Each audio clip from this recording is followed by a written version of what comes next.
Hola a todos, sean bienvenidos a este nuevo video en este canal donde tratamos temas de índole tributario, en donde...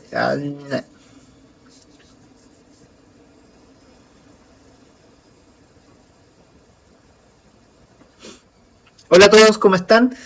Sean bienvenidos a este nuevo video en este canal donde tratamos de diversas temáticas de índole tributario, donde nuestra idea es sintetizar información tributaria y explicarla de una manera más concisa y más resumida. En esta ocasión me he encontrado con un dato que, según el Servicio de Impuesto Interno, alrededor del 97% de las empresas que hay en Chile, según el AT 2021, son empresas que facturan menos de 100.000 UF y por tanto pueden ser catalogadas como pymes. Entonces, en base a eso, es que me parece importante a lo menos tratar y traer a colación este beneficio tributario respecto al incentivo al ahorro. Por lo tanto, hay un beneficio tributario que puede aplicar a un sinnúmero de empresas. Pero partamos por lo básico. ¿Qué se entiende o qué es este beneficio tributario llamado incentivo al ahorro? El cual se encuentra consagrado en el artículo 14 de la letra E de la Ley de la Renta. Bueno, el beneficio consiste en una rebaja a la base imponible, como ahí dice, de hasta un 50% de esta que se mantenga invertida en la empresa. ¿Ok? Acá coloca un monto, dice que siempre y cuando una restricción no exceda de 5.000 UF. O sea, en primera instancia, yo puedo hacer una rebaja del 50% de mi renta líquida que determino de manera anual, pero siempre y cuando no exceda ese 50% a 174 millones de pesos. Eso es el beneficio en sí. Ahora bien, partamos analizando esta oración. ¿Qué se entiende primero por renta líquida invertida en la empresa? Bueno, el mismo artículo señala que se va a entender la renta líquida determinada de acuerdo a la ley de la renta, finalmente de acuerdo a los artículos del 29 al 33, tenemos que esa renta líquida descontar los gastos rechazados, pero estos son los del inciso segundo del artículo 21. O sea, son gastos que no son, que no cumplen con los requisitos establecidos en el artículo 31, donde se menciona los requisitos para que un gasto sea aceptado, pero que no están afectos a la tributación del artículo 21, por lo tanto no están afectos al impuesto del 40%. Y en esta situación tenemos los casos más habituales, que son el pago de multas fiscales o el pago de impuestos provenientes de la ley de la renta, como el impuesto propiamente tal del impuesto a la renta. Son impuestos que son conceptos que no se aceptan, que naturalmente en nuestra contabilidad debemos reconocerlo como un gasto, porque es una erogación efectiva de dinero, pero que para efectos tributarios lo agregamos o lo incorporamos a la renta, para que saquemos el efecto. Y también tenemos que hacer el descuento de todas las cantidades que hayamos retirado dentro del año. Y acá es importante mencionar el oficio 647 de este año, que señala que independiente de la calificación tributaria que tenga estos retiros de utilidades, es decir, independiente de que estos retiros sean ingresos no renta, o sean ingresos renta, o se imputen a utilidades antiguas, como es en el caso del STUT, independiente de ello, se tendrá que rebajar de esta base para calcular la renta líquida invertida en la empresa. Ahora bien, algo que no he dicho es que este cálculo es extracontable. O sea, lo que quiere decir esto es que al momento de realizar nuestra declaración de impuesto, nuestra renta líquida, vamos a llegar a un punto en donde, descontado, primero vamos a tener todos nuestros ingresos del periodo, vamos a descontar todos los gastos que podemos acreditar y nos va a dar una base imponible o una renta líquida. Y a esa es donde tenemos que analizar. Hacemos un cálculo aparte y allí es donde incorporamos este nuevo cálculo. Bueno, si bien los gastos rechazados del inciso 21, como el caso de las multas fiscales, sí tenemos que rebajarlas de nuestra base imponible propiamente tal, porque al momento de declarar en el formulario 22 no podemos llevar este tipo de gastos, pero no quiero que se confundan con el tema de descontar todos los conceptos de distribución de utilidades. Este concepto dejémoslo como un cálculo aparte para ver si es que nuestra renta líquida cumple o no con los requisitos para acogerse a este incentivo al ahorro. Entonces, una vez que hemos efectuado esto, este cálculo adicional a nuestra renta líquida, nos va a dar la renta líquida invertida en la empresa. Y finalmente es esta renta líquida la cual podemos multiplicar por 50% y va a significar un gasto para la empresa. Un gasto que es aceptado, por eso es un beneficio de índole tributario, para rebajar así mi base imponible. Acá finalmente siempre aconsejo es el recuadro del formulario 22. Ahí se especifica que tenemos la base imponible, rebajamos el monto del incentivo al ahorro y finalmente nos da la base imponible del a tributar finalmente. Ok, entonces reiteramos la restricción, es que ese monto del 50% no puede exceder de 174 millones aproximadamente. Siempre los valores van a estar en UF. Ahora, ¿qué otro requisito importante es el cual que debe cumplir?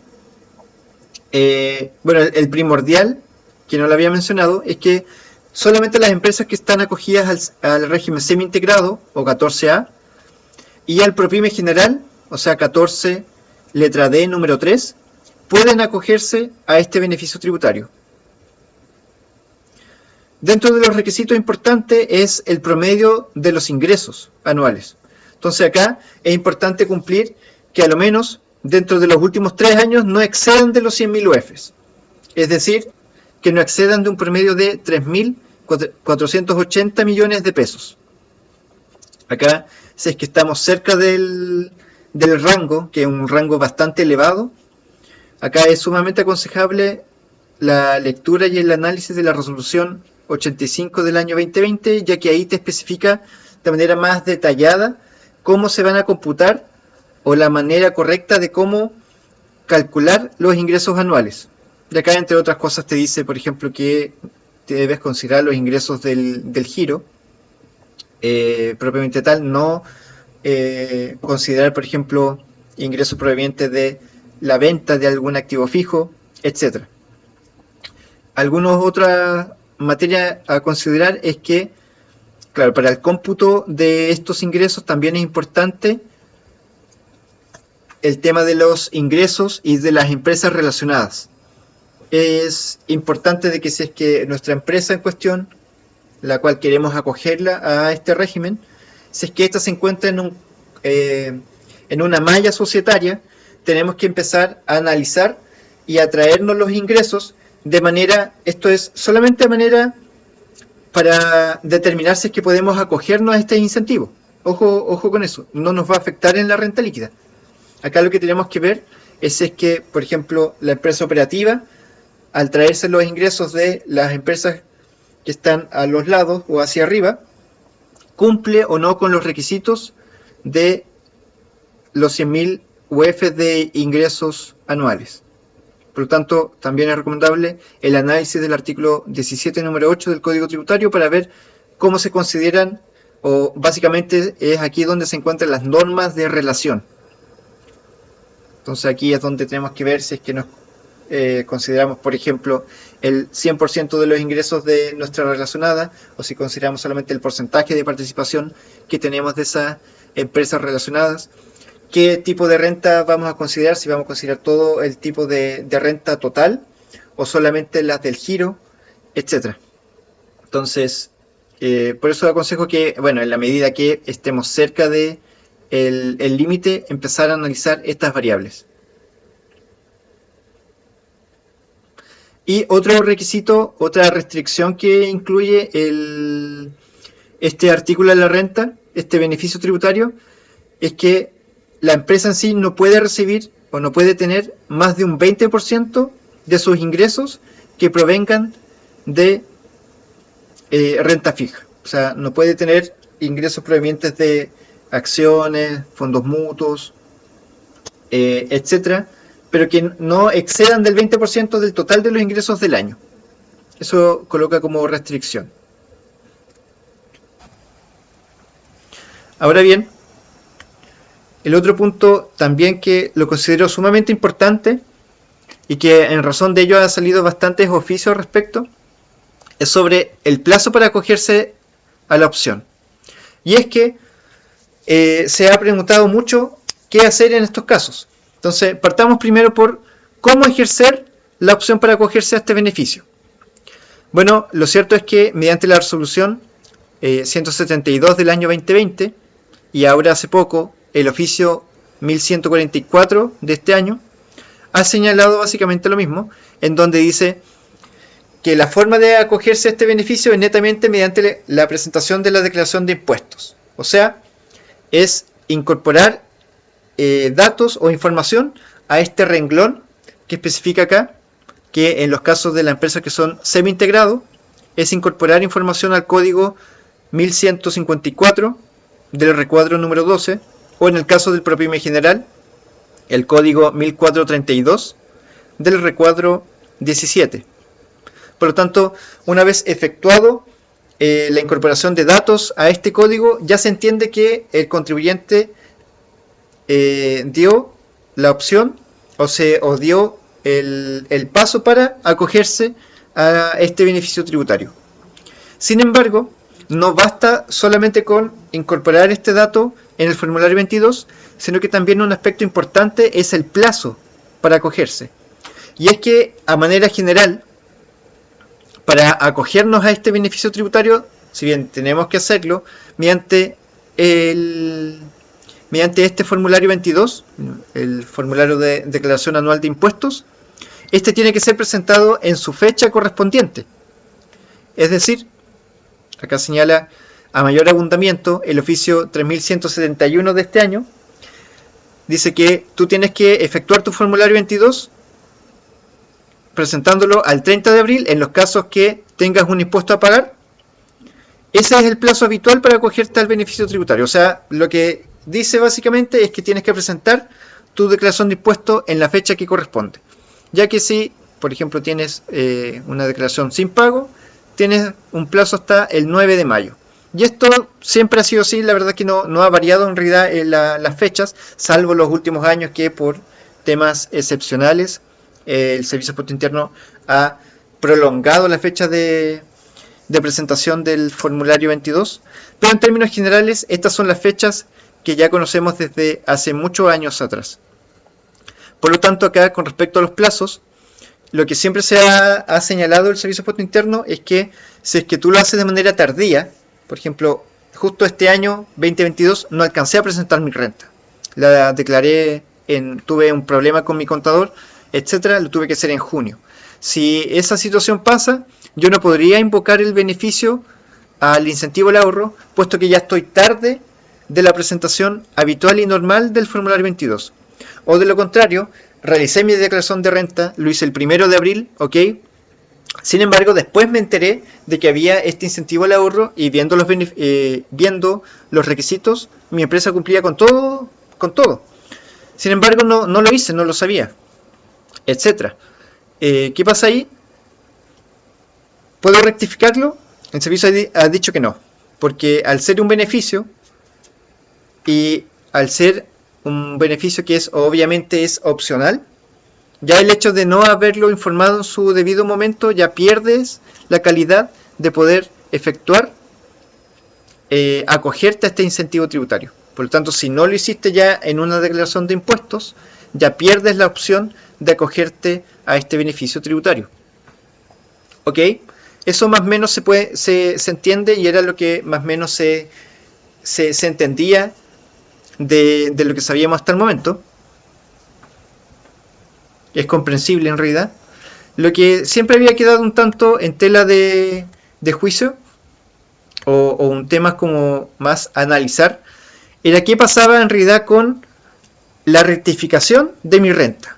O sea, el caso en donde yo, cumpliendo con todos los requisitos, me acojo a este incentivo al ahorro, declaro mi formulario 22 en la fecha y plazo que corresponde, pero que por X razón, ya sea porque tengo alguna observación a la renta, lo que gatilla alguna fiscalización, encuentran que hay algún error y debo rectificar, o si no por cuenta propia, revisando mis antecedentes me doy cuenta que la declaración de renta que informamos no es la correcta, por lo tanto debo alterarla, debo rectificarla en realidad. Entonces, ¿qué es lo que ocurre? Primero, ¿qué es lo que ocurre si es que yo debo rectificar mi declaración de impuestos y que producto de ello mi base aumenta? O sea, en vez de tener una base de 100, ahora tengo una base de, no sé, 150, por ejemplo. ¿Qué es lo que finalmente, mediante el oficio 3171, ha dicho el Servicio de Impuesto Interno? Dice que, como la opción se hace dentro del plazo legal, no corresponde que mediante la rectificación nosotros tengamos que aumentar el monto que ya nos acogimos de manera preliminar. O sea, ¿qué es lo que quiere decir eso? Si es que yo, al momento de emitir mi renta, me acogí con un monto de, por ejemplo, de 50, porque mi base imponible era de 100, por ejemplo. Si es que yo tengo que rectificar y ahora tengo que pagar, tengo una base imponible de 200, no significa que yo tenga que también modificar el cálculo del incentivo al ahorro y agregar una rebaja de 100. Claro, porque eso en realidad no tendría mucha lógica en temas de recaudación, porque podríamos declarar cualquier cosa siempre y cuando total después podríamos acogernos y dar lo mismo. Por lo tanto, el monto no se puede variar. Eso es un encuentro sumamente importante, ya que mediante este oficio se establezca las pautas de cómo operar en el incentivo al ahorro, mediante las rectificaciones. Ahora bien, ¿qué pasa en el caso contrario? Oye, efectué mi declaración, mi rectificatoria como tal, pero finalmente me da una menor base imponible. ¿Qué pasa ahí? Bueno, aquí el Servicio de Impuesto Interno ha señalado que si bien en el oficio señala que no, en principio no debes modificar el monto del incentivo, pero siempre tienes que asegurarte de que el 50% que te acogiste en la declaración primitiva no debe exceder del 50% de la rectificatoria. Y eso lo que a mi entender me dice es que básicamente no podría ser así, por lo tanto, si es que tengo una menor base imponible, en la práctica lo que se va a dar es que el incentivo al ahorro que calculé también tengo que rebajarlo. Para explicarlo mejor, de mejor forma, coloquemos algunos números. Entonces, supongamos que mi declaración de impuesto, mi renta líquida preliminar fue de 50 millones y realicé mi cálculo del monto de la renta líquida invertida en la empresa y resulta que no pagué multas, no tuve ningún otro gasto rechazado de esta índole y tampoco revisé retiros de utilidades, para dejarlo más sencillo el ejemplo. Por lo tanto, de la renta líquida, el 50% puedo hacer uso de este beneficio tributario, por lo tanto, mi base de renta líquida imponible definitiva y final es de 25 millones y por lo tanto, esta empresa aquí naturalmente se encuentra acogida al régimen propio y general, se encuentra, afecta un pago de 2.500.000, ¿ok? Pero ¿qué pasa? Que tiempo más tarde me doy cuenta que hay un error, por lo tanto, analizando el error significa que aumenta mi base imponible, o sea, en vez de 50 millones debería haber tributado por 60. ¿Qué es lo que pasa acá? Que claro, que uno podría decir, ok, como tengo que rectificarlo, son 60, entonces el incentivo al ahorro también lo modifico y en vez de 25 son 30. Ya, esto es lo que trataba de explicar, en donde el servicio ha dicho, no señor, si usted ya acogió 25 en el tiempo y plazo que le corresponde, eso quedó grabado en piedra para este caso. Entonces, si es que usted tiene una declaración de impuesto mayor, va a tener que hacer uso solamente de lo que dijo en su declaración primitiva, o sea, hasta los 25 solamente. Por lo tanto, acá en este caso, claro, mi renta líquida va a ser de 35 con un impuesto de 3.500.000. Entonces, acá, ¿qué es lo que podemos ver? Es principalmente de que la idea de esto también es que si es que hay una diferencia de impuesto, como en este caso hay 10 millones, es que esos 10 millones naturalmente no se van a encontrar acogidos al incentivo al ahorro. Por lo tanto, esos 10 millones, en este caso, son los que van a tributar directamente con el impuesto de la renta. O sea, en este caso, imaginemos, son 10 millones por el 10%, nos da el millón que en este caso sería para este ejemplo. Por lo tanto, ojo, mucho ojo a tener en la declaración de nuestros impuestos en esta circunstancia. Ahora bien, ¿qué pasa en el caso contrario? Caso contrario, acá tenemos la misma situación inicial, pero nos dimos cuenta que se nos quedó la rebaja de algún gasto que no lo reconocimos, tal vez, no sé, no reconocimos el gasto por arriendo, etc. Y en vez de 50, nuestra base imponible es de 40. Entonces, acá es donde el servicio por interno, mediante este oficio, dice que en principio este incentivo al ahorro, este monto, no debiésemos modificarlos. Pero es bien engañoso porque dice no debería variar, pero siempre y cuando tienes que asegurarte de que este monto no exceda del 50% de tu renta líquida rectificatoria. Por lo tanto, si es que hiciésemos eso, claro, podríamos colocar acá los 25, lo cual 25 es claramente superior al 50% de 40, por lo tanto no aplicaría. Por lo tanto, en términos más simples, lo que va a pasar si es que tu declaración de renta es menor, es que ahí, en ese caso, vas a tener que ajustarte al 50% de la renta líquida rectificatoria. Es decir, si tienes los 40, no vas a poder usar los 25 como beneficio, sino que van a tener que ser los mismos 50 correspondientes a la renta líquida de este ejercicio. Ahora bien, igual es un caso importante a mencionar es que siempre se va a tener que analizar la forma de cálculo del incentivo al ahorro. Por lo tanto, ya que esto es porque la ley no dice que sea un 50% de descuento, ni de rebaja, sino que lo que dice es que puede ser hasta un 50%. Por lo tanto, ese es otro punto también a tener en cuenta. Y eso principalmente, con eso quería cerrar. No quiero que se haga tan largo este video. La idea en realidad de esto es que sea una especie de ayuda a memoria, ahora que se nos avecina el impuesto a la renta, y si es que nos encontramos en un caso similar o de análisis del incentivo al ahorro, podamos tomar esto y algunas ideas para tener en consecuencia, en consideración. Y eso, espero que les guste y nos veremos en otra ocasión. Saludos.